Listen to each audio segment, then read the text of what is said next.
Good afternoon, everyone. Welcome to another edition of NAMAD's virtual webinar convention series. This is Damon Lester, president of the National Association of Minority Automobile Dealers.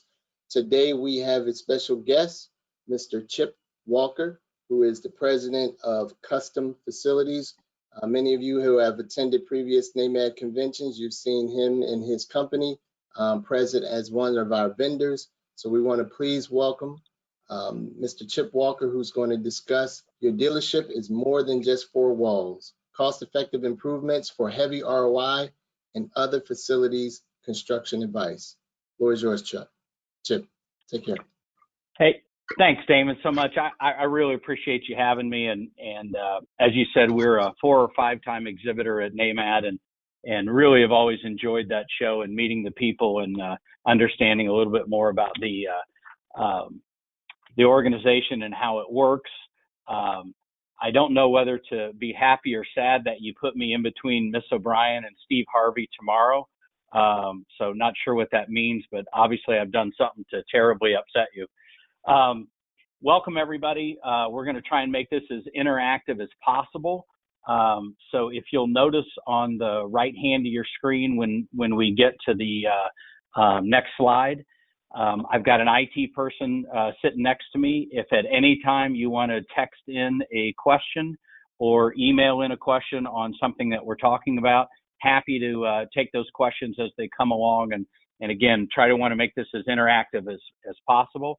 Got a bunch of information to cover today on all kinds of topics in regards to building your building, remodeling your building, what happens when you do those things, and the other things that go along with that. So just a quick couple minutes on my background. I was the chief operating officer and the chief financial officer of one of the largest automotive groups in the Midwest for 10 years. I built 4 stores for my dealer principal with Custom Facilities, and kind of like the old joke, I liked the company so much, I ended up buying it. Kind of a fixed ops guy by heart. My educational background is in accounting, so the numbers I always found comfort in, and how to make those work and understanding. I have a strong background of how a building layout and design affects operations, growth, logistics, and labor. And I guess if I can sum that up in 1 or 2 sentences, yes, I know how your building should look, but maybe more importantly, I know how it should work. So a little background on the company.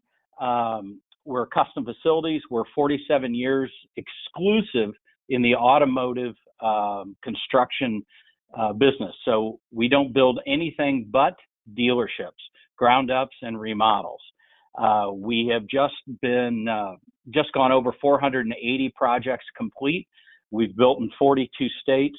We've done countless metro and rural jobs. We have used union, non-union, and blended jobs, depending on where needed. Different parts of the country have different strengths of the union folks and non-union folks. So in a nutshell, and I want to comment on this because I don't have a dog in this fight, because it's union, it doesn't necessarily mean it's better or worse. Or I think maybe the thing that always comes to mind is if I go union, it's more expensive. Sometimes it can be more expensive, but the duration of the project can be cut just because of the experience. Vice versa is true also. Just because it's non-union doesn't necessarily mean that it's cheaper. So we look at that and we try and bid our jobs as the local environment dictates. And so we also do a lot of blended jobs where we have subs from both union and non-union. It's a little more tricky to manage, but the goal there is to try and keep all the parties happy and obviously end up with a great product at the end of this. Quick foreshadowing of what we're going to try and cover today. We're going to talk about some key benchmarks for buildings and those objectives. 3 ways to save money during a project that are not a part of the building. A step-by-step plan for staying open during a remodel, which is always a tough deal. And 5 techniques to turn your building time into additional growth opportunities. And we'll expand on all those in a second. Again, I'm going to remind you, if you jumped in late, on the right side of your screen, is Charlie's cell phone number. You can text him a question, or you can email him a question. So please take advantage of this. Again, we'd like to make this session as interactive and as focused on the topics that are most important to you.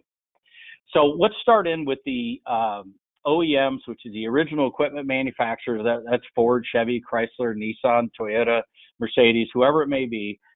They're going to talk about a DID book. And as you all know, in the automotive business, we're great at abbreviating everything. DID book just stands for Design Intent Documents. And what that really is that's a roadmap for how your building should look at the end of the process. And things that are covered in that DID book go all the way down to floor tile, lighting, paint colors and palettes, wall coverings, furniture, entry elements, all the things that we're used to in seeing all of our all the different buildings. So we're going to touch on some of this. I'm going to give you some examples of DID books. They vary a little bit from OEM to OEM, but I think it's for the most part they're pretty straightforward, and they're a guide to help you get through the building process successfully. So along with the building process, most of the manufacturers do not review construction drawings internally. Now, on the screen you can see in front of you, Ford happens to do this internally. Their building department inside Ford is called Trustmark, which means it's a separate division. It's just the name of their review company that helps you with your construction drawings, helps you get through zoning issues and those kinds of things. And we'll touch more on this in a second. Unless you've had a project, whether it's a remodel or a ground up, none of these names are probably familiar to you. General Motors, Nissan, and Toyota all use a company called Gensler. Mazda, Kia, a couple other ones use a company called ChangeUp. And Fiat Chrysler uses a construction management company called CBRE. And I'll give you some more details on that stuff in just a second. But let's talk about what those companies do for you. They are employed by the manufacturer. They don't directly work for you. And they are the liaison between the manufacturer and the dealer principal. I kind of call them the compliance police, because what they want to do is make sure that the building you're proposing and your materials that you're building with are compliant with what they're called their image programs. And every brand's got funny names for their different images, and we'll get on that in a second. So the overlying thing I want you to remember during this is, just because it's in the image program, it doesn't mean that that's exactly how you have to do it. Now, there's some things, depending on the manufacturer, that they are not going to let you change. For example, everybody's going to make you have the image compliant reception desk. And they'll give you 4 or 5 choices for floor tile. But if you have an idea of a different tile color or style, you can submit alternates to almost all of the third-party review companies to change a component that may be something that's important to you. So there's a process with every OEM to approve alternates. Now, that doesn't mean they will be approved, but there is a process for that. And that includes some of the basic stuff like furniture, lighting, tile I mentioned a minute ago, carpet, floor finishes. And again, please remember, there are some restrictions. If you're building a Ford store, they're not going to let you put in a pink floor. They're just not going to. So again, if you have any questions on the OEMs or those relationships, I'm glad to expand on that. But unless I get a question, we'll keep moving. So the question I get asked most often is, how big do I need? Even if it's a remodel or a ground up. So I always like to start at the beginning. Some of you will be familiar with the screen that's in front of you now. This happens to be a FCA minimum standards guide. So minimum standards are all based, and this is true with all manufacturers, are all based on planned volume. So if you look in the left-hand column on your screen, that is the planned volume. So wherever you fall into that, that's where your minimum standard requirements are. Now, This gets a little complicated, but I'm going to explain it so hopefully it's easier. Because what happens is let's just say you're under 900 units on the very first column, and you go all the way across and say that my building needs to be 19,825 square feet, and then my total deal with my lot and all that is 128. And my clients say to me all the time, well, Chip, my building right now is 24,000 square feet, and we're outgrowing it. We need more space. Remember, these are the minimum standards based on plan volume set by the manufacturers. So it's very, very common that your building already exceeds those minimum standards, okay? So next page. Again, this is an example of the minimum standards. We're going to pick 1,600 units as planned volume.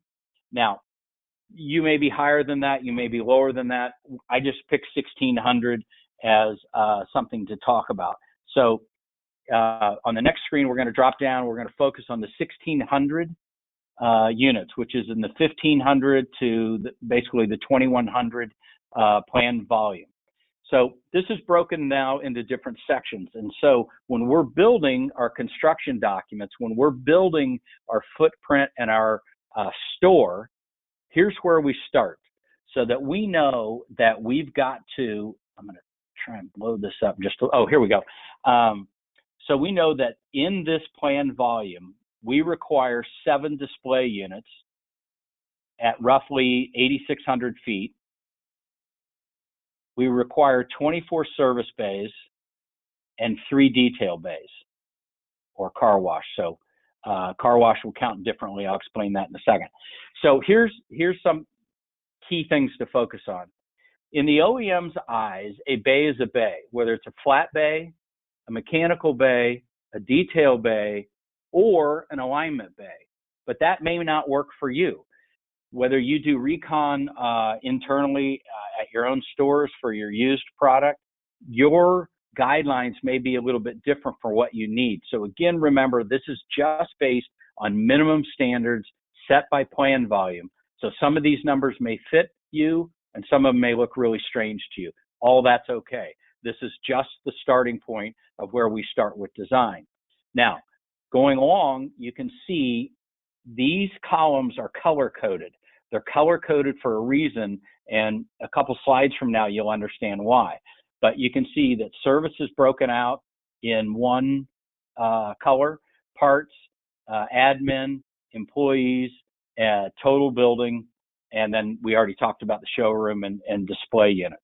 So this is where we start when we're designing either a remodel or a ground up, because we want to make sure whatever we design is going to meet or exceed minimum standards for the OEM. And this is really important because this is the measuring stick that the third-party review company will always start with, okay? And again, if you have any questions, shoot them into me, shoot them into Charlie, and we'll try and answer them as quick as I can. So in the design meeting, usually there's a couple of these, and I'm going to show you a couple examples of a design meeting result. So typically those will start in the morning. Because of our current situations with the COVID virus, we've been doing almost all of these virtual because most of the OEMs, and I could be wrong, so I won't say all, but most of the OEMs, the zone people and the region people are not back in the offices yet. So everybody's still working remotely. So what we do in our first session is we will sit down, talk to the dealer principal, typically me, the architect and general contractors in those meetings, the zone people, and then some building people from whatever the OEM is, and the third-party review company who actually produces this kind of drawing. So again, I've kind of stuck with my example. This is an FCA store, so this is a Chrysler, Dodge, Ram, and Jeep store. I could have picked anything. I just used this one as an example. Got a quick question that I want to answer real quickly. It's, do the OEMs UIOs or units in operations active bins within their area to determine the service and parts capacity? Yes and no is the answer to that question. First of all, it's a great question. Thanks for sending it in. Plan volume is the only thing that drives minimum standards at this level. And remember, at that minimum standard, Charlie, can you back up for 1 second on the sheet, please? At this level, all this is driven is just minimum standards. So if you think about this as we're still 20 to 30,000 feet up coming down to your building. So that's all this is. As I said, 7 display units may not be right for you, but at that plan volume, that's what they're requiring. So I'll get into some of the variables here in just a second. Great question.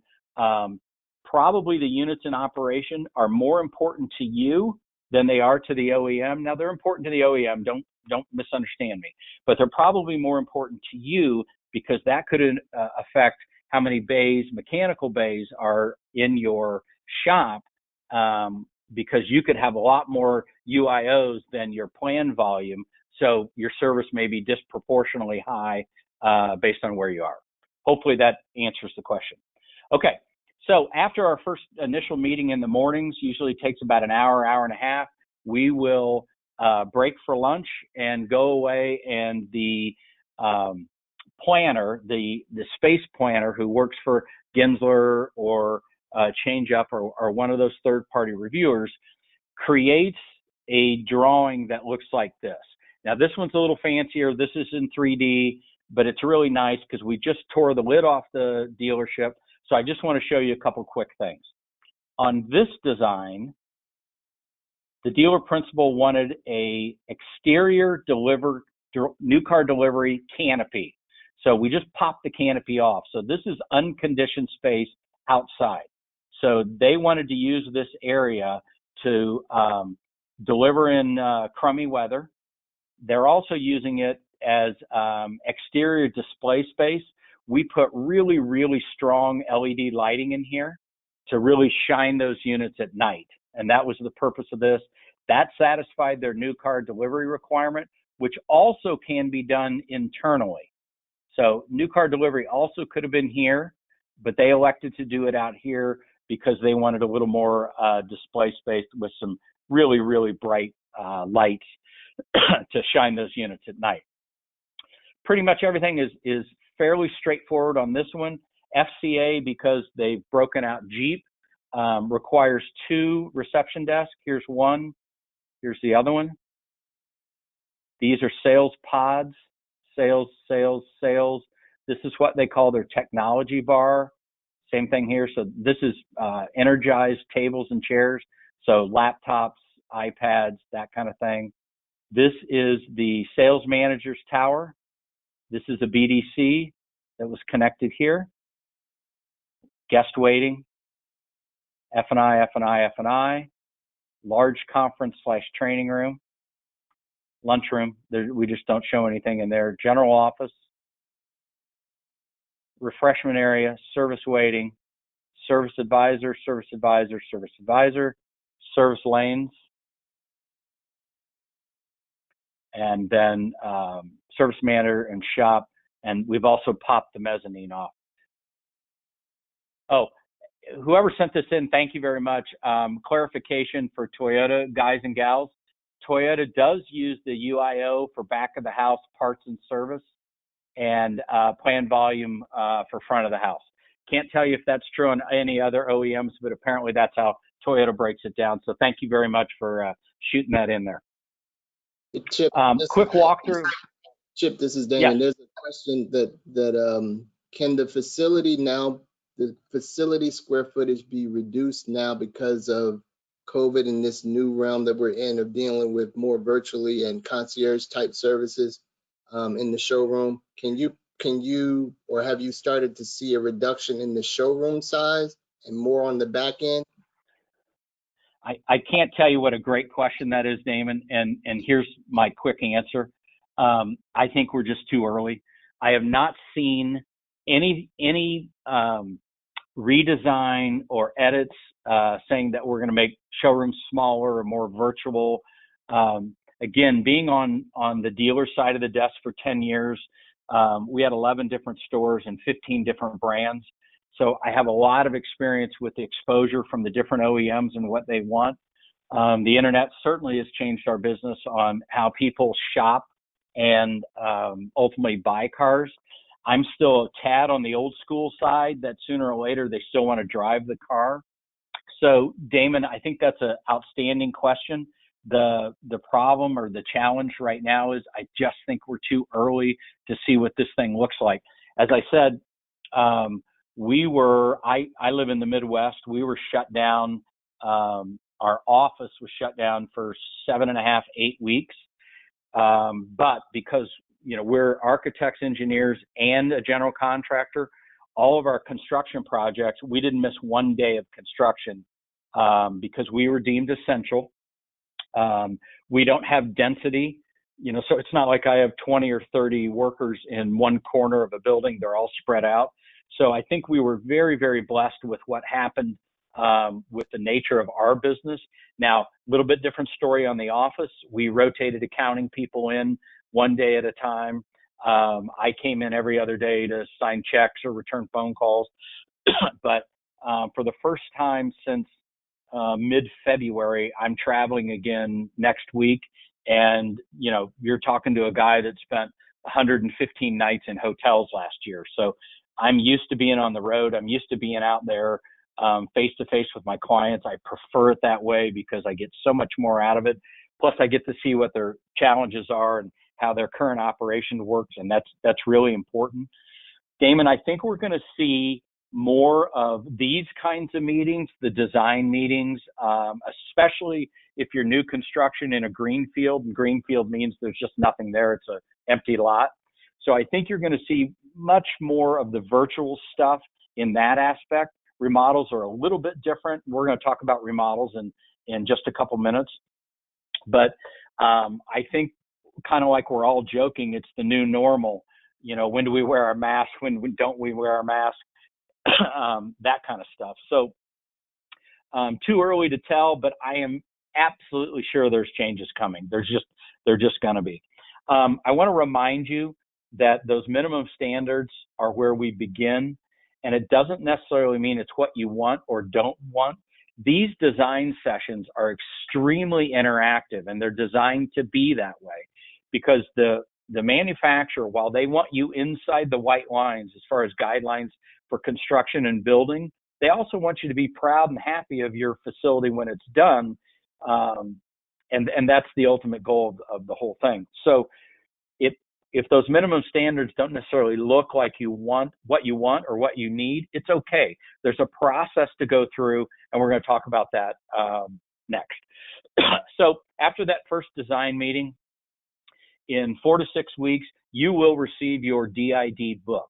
Now, this is a finished product that all you guys and gals have the privilege of paying for. And there's a couple really, really big points I want to make here. It's not optional. You have to pay for it. It takes 4 to 6 weeks to get the book. We've been getting them a little sooner than that, and they're great about working with us, especially in this time when, everybody's working from home. Your DID book will be job specific. So it will have your building on it, your brand on it as far as, the name of your dealership and your specific locations. Now, there's a whole bunch of generic stuff in there too, but it will be specific to your project, and it will be extrapolated from those DID meetings that we just talked so much about, okay? So quick reminder, again, Charlie's on board here on his cell phone and email. We have a complete library of generic DID books. So if you ever wanted to know what the Ford generic DID book or the Nissan, Toyota, Mercedes, Porsche, whatever, shoot Charlie an email. We'll be happy to send those to you, either hard copy or electronic. It's super helpful if you're thinking about doing something to an existing facility, or if you are perhaps in a buy-sell or some type of acquisition and you kind of want to know what the end product looks like. It's a complete book, everything from paint colors to furniture to lighting to wallpaper to everything you can think of, floor tile, it's all in there. So happy to send those to you, and I'll remind you again of that here in a couple minutes. And again, I've already said this, but if you have any questions, just shoot them to Charlie, and we'll be happy to try and answer those. Okay, so now let's go into the guts of the book. This is kind of what they look like individually. Now, these are some different ones. So if you'll remember back a minute ago when we were on the minimum standards chart, and I said those categories are color coded for a reason. If you look at the drawing on the top left, far right, and bottom center, so in other words, the ones that we've got the roofs torn off, and those color-coded areas correspond to exactly what that minimum standard chart laid out. So, you know, if we're using this one, hopefully everybody can see my little pointer here. That red in this building correlates to service. Yellow is the showroom. Now, light green happens to be the showroom here. Orange happens to be the shop here. They all go tie back, to your minimum standards based on that area of the building. Now, why that's important is because, again, if we go back to that min standards chart, those are the first benchmarks that you have to meet. Now, the bottom left one happens to be a Ford one. The reason I'm showing you this is that's one of the furniture layouts for Ford. So one of the Ford requirements is this is called a community table. This is a required element in a Ford store. So if you're remodeling or building a new Ford store, you will do this. And then I know this is hard to read and it's real small, but the furniture is color coded also to tell you how much each one of those pieces are, where it goes. And so those blue chairs on the community table, those are the chairs that go with that table. The circles above the community table are the required light fixtures. And so if you can kind of see over here in this photograph, I know it's small, it'll kind of show you what that looks like. But again, reminder, this is how the minimum standards and square footages get laid out for your initial design. So again, it's all color coded by area, and we're meeting those minimum square foot requirements for each one of those areas, okay? So lastly on this page, we also will get an overall site plan. Now, this shows us the orientation of the building. So this is obviously the main drag, service entrance. We will identify guest parking, display parking, used parking, employee parking, and flow around the building. A couple things that we always maintain is we always think about parts delivery. Most of you get your parts in the middle of the night, so we want to make sure that we've got a good path around the building. And more importantly, fire suppression equipment, we have to pass those local codes and covenants to make sure if there's ever a problem, we can get emergency stuff in there. Okay? So you get your book. Here's another example. And again, I've varied brands here. One of the things in the books, obviously, is entry elements, which we all have, and exterior signage. Now, here's one where your local codes and covenants will overlap or really dominate what the minimum standards OEM would like to see you have, because sign codes and covenants are very, very restrictive in some areas. So everybody wants the 50-foot pylon sign, and depending on what those codes and covenants are, you may be down here. But everybody wants the big one, and if you're a dual by chance, you want two.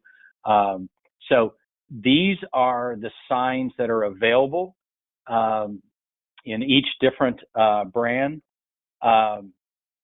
And again, this piece, you work with your local piece, and your general contractor and your civil guy will also help you do this. I threw this one in here because this is an entry element. This just happens to be the Ford, and of course we name them great things. This is called the Swoop. These come in 3 different sizes. There's a small, medium, and large. But these lines on this are different pieces of ACM aluminum composite material, which almost all the exteriors of the stores are made out of now.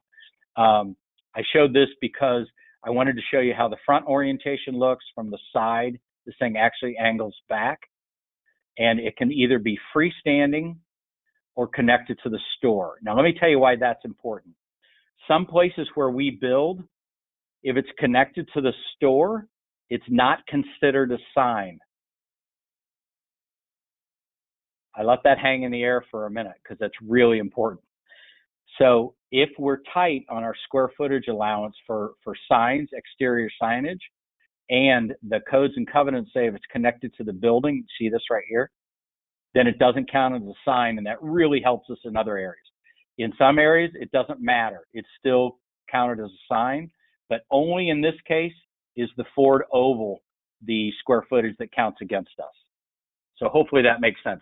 I just showed you these examples of different signage and one entry element just so you could get the idea of that. Okay. One other quick question got text in.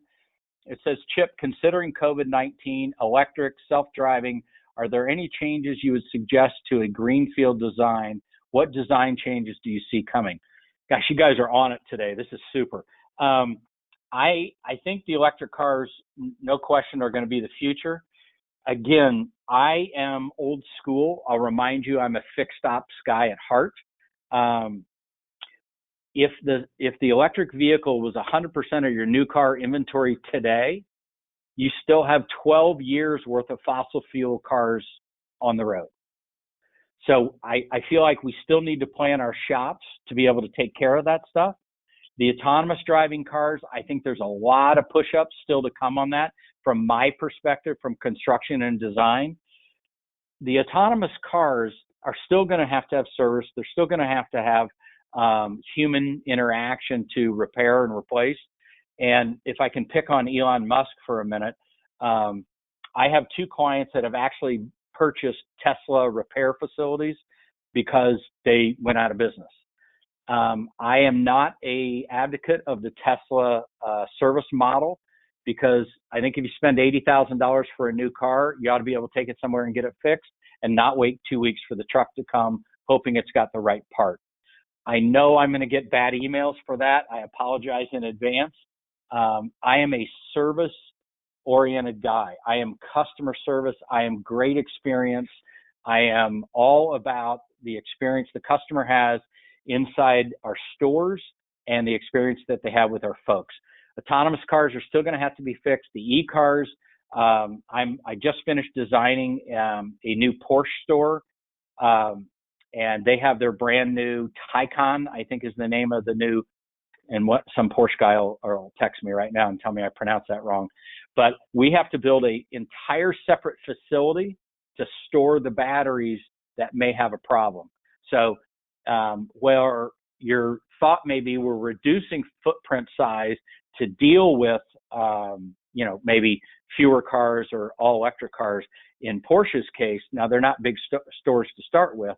We actually have to have a self-standing building, freestanding building with its own fire suppression system to store the batteries that are going to be recycled or have been replaced or have been in accidents. So great question again. Not sure we have all the pieces in place for that. Porsche is probably out in front of that. Their designs are absolutely terrific, very, very encompassing, and a little bit expensive. Okay, hopefully those pages of the book were meaningful to you. So let's talk about our site for a while, just a second. So land, I'm not going to talk today about how much the land costs you because I know land's expensive and a significant expense when you're building a new store or remodeling a store that you're trying to make bigger. I'm going to talk about site expenses and what has to happen on the site. So that's why my note there is it's not the cost of the land, but it's the cost associated with getting the land ready. Okay. So in our construction model, how we do our business is we always hire a local civil engineer. A couple reasons we do that. The local civil engineer, that guy or gal knows everybody on the building commission, knows everybody on the plan commission. and just really helps getting our plans approved and through design review. And if there is a variance or we're going to ask for something special, typically that's with signage or setbacks, we want that guy or gal on our team. So we always hire local, and that's important. The other thing that the civil engineers do in regards to our site is they're going to develop our stormwater management system. Stormwater is rain, basically. They're going to deal with our setbacks, how close we can build to our property lines. Are there sidewalks? Are there right-of-ways? Are there easements for utilities in front of our building or around our buildings? Don't know. They're also going to make sure that we're ADA compliant, so that we have all the handicap parking spots, the ramps, and those kinds of things. And then they will also do the research for what the utilities are available in that area. So we're bringing in all the other utilities. So if we flip to the next page, enjoy this little video. That's us getting ready on a site. So including getting ready on the site are your storm water. We already talked about that. So that's how your lot drains. Because like in this example, you can see this was a raw field, or what we call green field, meaning it's never had any construction. So we have to put in all of that infrastructure. So stormwater management is simply how we drain our storm water, rain, snow, sleet, ice. That has nothing to do with sanitary. That's just stormwater. And in some projects, that could be a retention pond, a detention pond. We're bringing electricity in. Sanitary is just that. That's basically your plumbing and restrooms. Water, obviously, is fire suppression, drinking water, sanitary uses, phone, and internet. Some have satellite now, and some have security. I'm going to talk a little bit about that in a second. Okay? Okay. We're still on site, exterior lighting. I can talk for about 10 minutes on lighting and why it's so important right now and the advantages that we've got today. I'm not going to do that because we only have about 25 minutes left and I've got a lot to still go through. So again, I'm going to probably pick up the pace here a little bit. So there has been an absolute revolution in our businesses in lighting in the last 8 to 10 years with the introduction of LED, light emitting diodes. Much brighter light. Now, brighter light means more white light. So it's crisper, it's cleaner. Light is measured in temperature, just like your oven. So a higher, and it's a K, that stands for Kelvin. So the higher the Kelvin, the whiter the light. The lower the Kelvin, the more warm light it is. So it's got some yellows and reds and that kind of stuff in it. So here's the great thing about LED. We can dim it like your dining room fixture. So if you want to have a softer mood for supper that night, you can do that. Far more efficient, and we can tie in security. So I want to talk real quick about exterior and interior. So we can take now a 3-head or a 4-head metal halide light at 1,000 watts and get the same quality and quantity of light out of a 400 watt LED fixture. Okay, so that's one aspect, and I'm going to get to that in a second. The most important thing is these lights are dimmable. So since we're all open into the evening, now I know where I am right now, it doesn't get dark till 9:30, but in the winter it gets dark at 5. So we can dim LED lights both ways. So as it's starting to get darker, we bring the LED lights up. So at dusk, they may only be running at 40% rather than on or off, which saves us money. Second to our labor payroll expense, utilities are the most expensive aspect of running a dealership, or certainly in the top 2 or 3. In the interior, we can do the exact same thing. It's called daylight harvesting, and I'll get to that in a second. Okay, last thing on the site. I'm going to start giving you some budget numbers. And these are general numbers that we use for what we call a forecasted budget. So it's a little bit of horseshoes and hand grenades, but I want you to be able to take away some stuff that's meaningful to you today. So for and I titled this asphalt, but it's more than asphalt. Okay, so this is how you budget a site. So for my example, this is a 5-acre site. It's going to have a 40,000 square foot building on it. All right, which means we're going to develop 4 acres of that site. The 5th acre would be the building. So I'm going to throw out a couple numbers. 43,560 square feet is an acre. So if I build a 40,000 square foot building, that's roughly an acre on a 5-acre site, I'm going to develop 4 acres. So for budget purposes, if you take 180,000 times 4, that will include all your utilities, exterior lighting, and asphalt. Now, if you're in Chicago, that number is probably closer to 220. If you're a more rural location, that number is probably closer to 150. Okay? But remember, when you're doing your site budget, don't count in where your store is going to go. You got to pull that out because we're not going to asphalt where the store is. Okay? A couple other things during your evaluation of your project. Do you want a car wash? Are you going to hand wash? Do you want a drive-through or a rollover? Are you going to do express service? Are you going to have a dedicated express lane? And if so, how many? I've got a client that is a machine at doing oil changes. He's got 4 stores. Each store averages 75 oil changes a day. I just built him 2 brand new stores. He has 2 express lube lanes exclusive, 2 drive lanes, 2 express lanes on both of his new stores. That's kind of his thing. I put this in F&I, if you're selling any products on the backside that require additional space, like fabric protection, paint sealant, those kind of things, you might want to plan for that in your shop. If you do a big wholesale business, you may want a bigger wholesale parts counter. Maybe it's own entrance, those kinds of things. I've got a client that has a really big Ford store out in the rural part of Indiana. He does school buses, bucket trucks, utility trucks. So we build into his store 6 oversized bays with 30,000-pound drive-on lifts. Okay? If you're a Chevy guy and you're doing a lot of alignments with Corvettes and low-profile vehicles, we need to put your alignment rack in a pit so that we don't tear off the front of those cars. A couple other quick things. You may or may not have a body shop.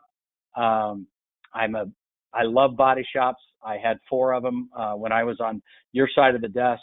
I understand them and I really like them. And I know it's feast or famine. Either people really like them or they really hate them. Waste oil burners. If you had one and it blew out black smoke and you hated it, that was 10 years ago. They are way better today. We used to sell our oil and make money on it. Now we can keep our oil and burn it, but that's just an option. Okay. Next screen. Here's just some basic budget guidelines for construction, and I've divided these into 3 categories. If you're a domestic store, shop is going to be about $65 to $85 per square foot budget. Front of the house, $122 to $135. If you're an import, your shop is going to be just about the same. Front of the house, because the finish requirements are a little more robust, we're going to bump that up a little bit.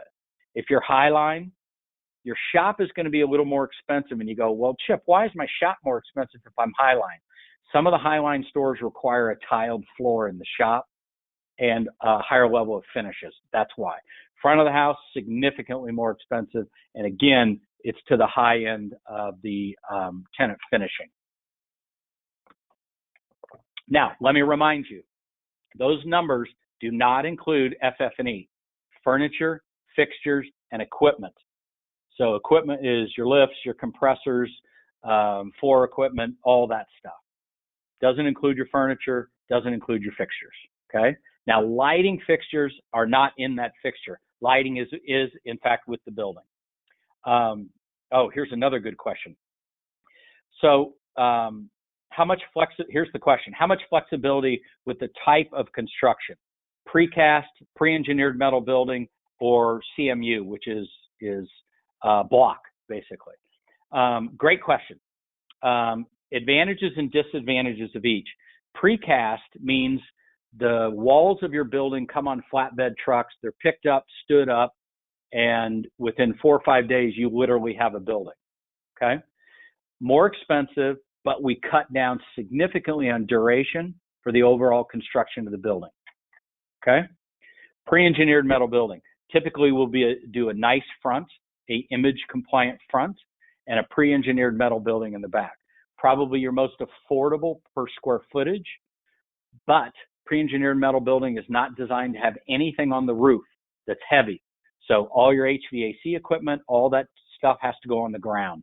Your makeup air, you can't put a compressor up in the air, that kind of stuff. Definitely less expensive and less duration than, or more duration than precast, less duration than block wall. CMU or block wall, probably in the middle of those two. Longer duration because you're hand masoning every one of those blocks. So your duration's longer. So typically in our projects, we will bid them all three ways and see what's best for the client. Okay.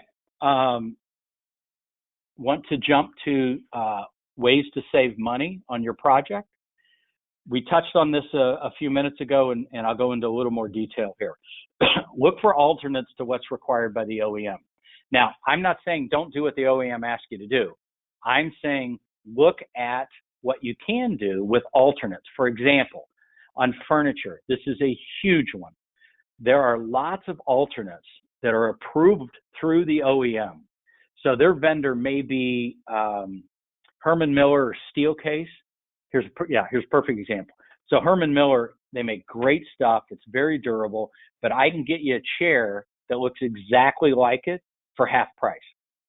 But they don't have that relationship with the OEM, and we just get the generic chair approved. So that's an example. Go back to the other screen, please. Number two, look at your equipment purchases.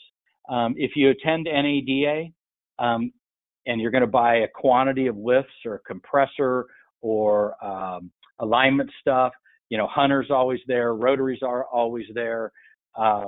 You can shop and work those guys against each other, and then buying in bulk obviously always helps. It always helps. Okay. My friendly IT guy said I'm supposed to go forward, not backwards. If you have another store and you want to relocate, make sure, don't move junk. But if your lifts are in good shape, your compressor's in good shape, and we've got a bunch of guidelines on, what's a good compressor. Screw drive is a little more expensive, but they don't generate the heat. They're a lot quieter, and so we can help you on that if you ever needed to. But don't miss NADA's buying opportunity. Everybody always had sales, even if it's air conditioning equipment or floor jacks, certainly lifts, compressors, paint booths, car washes, all that. You can really work good deals, and everybody's always in one place. So that's always helps. Okay, we're back to lighting again for a second. So recap a couple things that we talked about lighting is being able to manage our light. So we can do what's called gradation. So as it gets darker, my lights come on slowly, which is less expensive than them popping on. And then let's say we close at 10 o'clock and my local light ordinance says at 11 o'clock, I have to be down to what's called safety level lights, so somebody could get to their vehicle safely. So instead of what we do now, which is we turn the lights and one blink and the whole lot goes to 10%, we can, at 11:15, we dim those over a period of 15 minutes from full blast down to 10% or wherever that level is. Same thing on interior I talked about before. It's called daylight harvesting. So there's an ocular, which is nothing more than a light sensor that senses the ambient light outside. So if it's a bright sunny day, your lights may be operating at 15%, but the human eye will see no different than if it's a gray, cloudy, stormy day and your lights are operating at 80%. That daylight harvesting matches that, and it's all on the computer. You don't have to touch it. And so what that does, it saves you tons on your utilities. Lastly, on this, I want to talk about security. I have several clients that have integrated cameras and motions into their security system. So like for this example on the Chevy store, if somebody comes in that gate where the white car's parked and they trip and this is after hours, and they trip the motion sensor, the entire site comes up to 100%, and it emails my client that says motion Westgate Chevy store. And then he or she can get on their iPad if they want to, go to that, and they can actually see that camera and what happened. Not for everybody, but it's a cool feature that is 100% integrated. Quick question, due to technician retention becoming more and more difficult with regards to facilities, what types of improvements do you see being incorporated to help retain those employees? Great question. Number one, always, always, always air conditioning. And that's hard. I'm in the Midwest. My first blush is always, pardon the expression, big ass fans. It's a brand name. There's big ass fans and micro air. I want to do those for sure. But one of the things we found with my clients and all the interactions is when techs are shopping, they're looking for AC. They're looking for maybe 4-day work weeks, 4 10 hours. Everybody wants a day off, flex Saturdays, that kinds of stuff. Damon asked a question, do you complete the application to receive the state credit for energy lighting? Again, fantastic question. Absolutely. Your high bays that probably a bunch of you still have, like I know in Illinois, we just got a check. We got $450 for each one we replace, and that check goes directly to our client. And that's a check. It's not a credit. Okay. Here's the little graph I was talking about, electricity, that just shows you how efficient LED is becoming and has become. Now, here's my LED warning, because I know a lot of you are looking at just replacing and retrofitting your LEDs. The market is flooded now with what are called assembled LED fixtures, meaning the reflector comes from one company, the driver comes from another company, and the bulb comes from another company, and the guy that you're buying it from puts it together and sells it to you. The problem with that is if the driver goes bad, the guy said, I just put it together, I didn't make the driver, you got to go to this guy. So when you're shopping LED, shop a manufactured fixture. In other words, if it's GE, if it's Tech Lighting, if it's Cree, those are all, if it's LSI, those are all manufactured heads. So if you have a problem, you go to one place and you're not chasing your tail. So that's my LED warning. Okay, I'm gonna move quickly. This is a project we're currently doing. It is a very, very, very big Chevrolet store. Very, very old. They have expanded over the period of the last 55 years. And how they expanded was they kept adding buildings. So there are actually 11 buildings on this project. So we are phasing them so that we can relocate people into new and different areas as we create the new area. So I showed you this as just an example of phasing. What has to happen during phasing is you've got to have places for everybody. Your employees have to have a place to park. They have to have a place to have lunch. We still have to have a place where we can sell parts, where we can service cars, where we can take clients in. So this is a very complicated phasing plan that we're doing for this client. That's going to turn out great, but there will be some heartburn in this thing, just because we're going to move people around a bunch, and you can see how tight the lot is already. These are musts if you're staying open during renovation, okay? Number one, clean your restrooms. It's the number one thing I hear. And I don't care if you have to go to a unisex restroom, or you're going to go down to one restroom for 3 days, and then we're going to fix that one, and then we're going to flip-flop. Clean your restrooms 3 or 4 times a day. You can do everything else perfect. And if you have a crummy restroom, especially the women's restroom, that's all they're going to remember, and you could have killed it on everything else. So that's number 2. Get a place, have a cup of coffee and sit down. Make sure you're still able to sell parts and deliver parts, obviously sales, something comfortable in waiting, and then signage. Have some fun with your renovations, and that is exactly what we're going to talk about next. So here's some ways to increase growth during construction. So it's disruptive, it's uncomfortable, there's a lot of things going on all at the same time. So embrace it, don't fight it. So have a pardon our progress sale, have our construction reduction sale. Put all your sales folks and service advisors in funny little yellow hard hats. I know it sounds crazy, but it works. People love excitement. They love change. On average, our research shows us that during a remodel, your service business will increase 8 to 11%, and your sales business will increase 10 to 13%. And the reason why, only one reason. People are nosy. They come in and they go, Damon, what are you doing? Are you selling this place? He goes, no, I'm not selling the place. I make it better for you. Okay, well, I need an oil change, and my oldest is going to college this fall. I need a used car. And that's what happens. In addition to that, one of the things that we do, and we've been really successful with this, is when we kick off a building project, we do a preliminary full-blown drawing. And these are two examples of them. And we actually have a luncheon for all your employees, and we have every employee sign this drawing. And this is a big rendering of what the new project is going to look like. And then we hang it in guest waiting. And you would be amazed how many of your sales folks will grab their folks, take them in there and go, look what we're getting. Look what, my dealer's doing for you. And, by the way, I had to approve it. There's my signature right there. So we've had a lot of fun doing that, and it gets the buy-in from the sales staff, because don't underestimate a remodel. It's tough. It's loud. It can be dusty. It's disruptive to your normal business practices. But that's why I say embrace it, have fun with it, because you're going to do it anyway, so you might as well, right? Okay. Getting close to being wrapped up here. Here's a couple ways, again, continuing to look for growth opportunities during construction. I'm a big advocate of ladies' nights, where you invite them in. It's ladies only. You have your service manager, maybe the dealer principal, and we pull a car into the service drive, and we have sandwiches and pop and that kind of junk.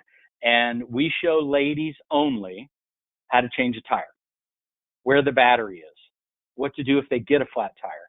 So there's no embarrassing questions. And then, of course, we do a dealership walk. Here's the old store, here's the new store, but it's ladies only. And I was super successful with this when I was on your side of the desk, and we got them to where we would even partner with like Toys for Tots if you want to do something around the holidays. We had grandmothers bringing their daughters and granddaughters to it. You can incorporate that into child seats in cars. The statistics are half of the kids' seats are installed improperly. Also turn it into a job fair. A second ago, Damon asked a question about tech retention. Have a job fair, have the rendering there, be mid-construction. Everybody wants to work in the newest, shiniest place. And during this COVID thing, quick example, I had clients that laid off 120 people in one day. I had clients that started job fairs the same day other clients laid off people, with start dates 45 days down the road. And they were able to pick up heavy line techs, diesel techs, top of the line service advisors, F&I folks, and sales managers. So it's just which end of the stick you want to play with. Okay.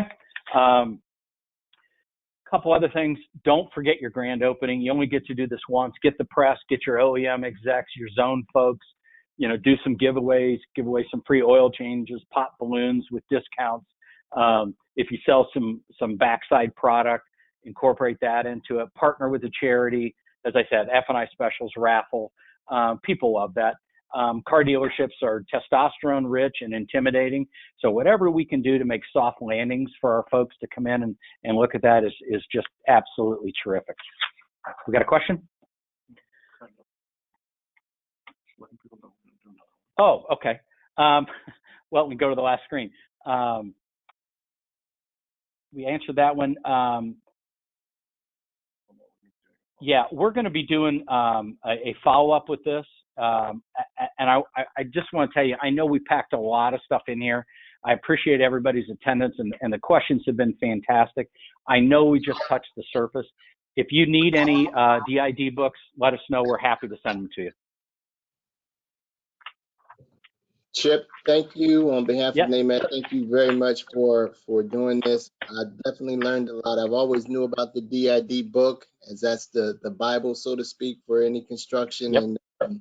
And we definitely want to do a part 2 of this, if you can, and if you're willing to, in the next couple of weeks, because I think it's very important as we transition to this new realm of virtual, that I think there's some other things that I think dealers need to also think about when with doing facilities, or if they have to do a new image. But I appreciate you guys for doing this again. Everyone, please jot down Custom Facilities contact information, which is on your screen today. And as always, please, we will show the recording or send out the recording of today's webinar out sometime tomorrow morning. And thank you guys. Everyone be safe and have a great weekend. And we have a couple webinars for next week, as already mentioned. So everyone take care. Have a great day. Thank you, Chip. Thank you, Charlie. Thanks, Damon. You bet. Thank you very much.